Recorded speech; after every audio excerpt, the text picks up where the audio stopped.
Okay, Clark and Skipper here in the carriage house. We're loading up a sunfish for it to take a trip up north, and the way we've got it loaded, we needed a little shim to put under the dolly. So found out it needed to be about 12-inch platform. It just got me to thinking maybe we should just make another shop stool from some scrap cypress we had laying around. This particular stool is taken from a pattern. It's the John Gardner Boat Shop up at Mystic Seaport. And I was up there looking around one day, and I like to look and see how shops are set up. Noticed the stool there and another little trestle. Took a few pictures, came home, sent an email to the folks up at the seaport there and asked the gent if he could take a few measurements for me. He was kind enough to do that. And we came home and made one that's patterned after that. Because I figure, hey, if it's good enough for John Gardner to kick around the shop and stand on, it's probably good enough for us. So we've made a few. We made about 4 or 5 now, and they work great around the shop.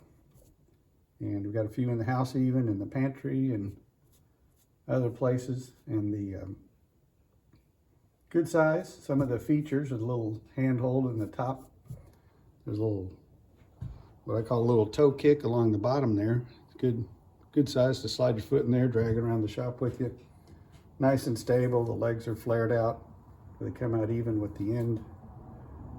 And we have fun with them when we make them. We try to make them out of scrap from leftover projects.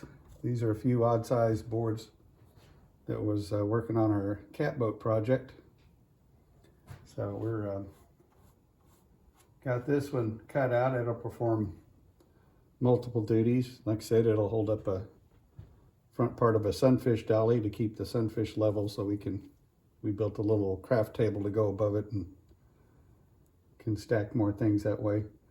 And we're giving it a coat of TotalBoat WetEdge. It's a 1-part, I'll read off the can, polyurethane topside paint.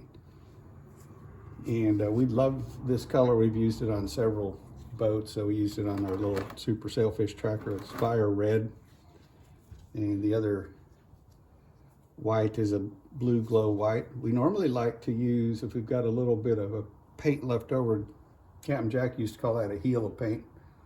You know, use some leftover paint if we can, but darn it, we had to open a new can to work on this. And I know it's killing some of y'all that I'm painting right out of the can, but that's usually how Captain Jack did it. We might get some sawdust back in there.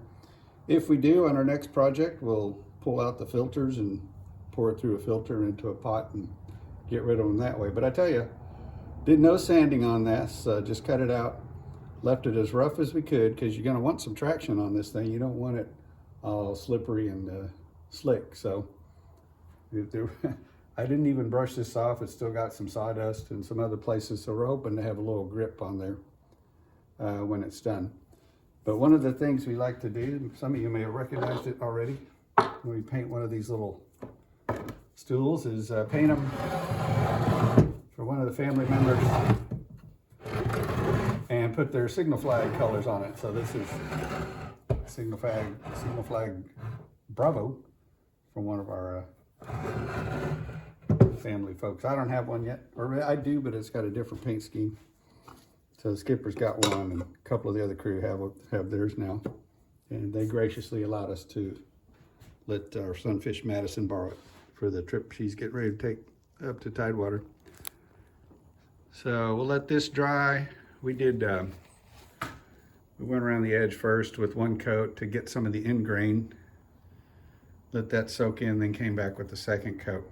And that's gonna be good enough for this, 2 coats. Then on the bottom part, take you up here. Oh, there's a good story about that. I'll tell you that later. We're gonna put some of this Halcyon clear satin on the base part. So we'll work on that tomorrow. This murder scene here, I had a bag of elixir.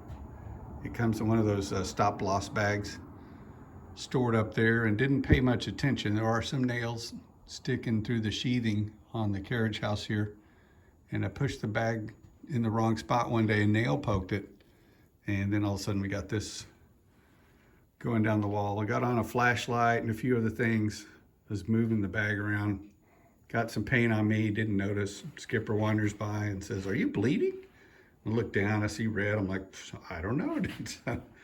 So we finally figured out it was the bag causing all the commotion. So that, unfortunately, we lost the rest of the remnants paint in that bag.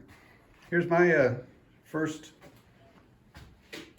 shop stool, patterned after the John Gardner Boat Shop stool. And this stool is named Waldo. And Waldo's been through quite a few projects. What we'll try to do is accidentally spill some paint on Waldo with whatever project we happen to be working on. So I see some remnants of paint from Mercy and the little dabber we worked on called Victory, and then there's some of Waves paint on there, that medium blue.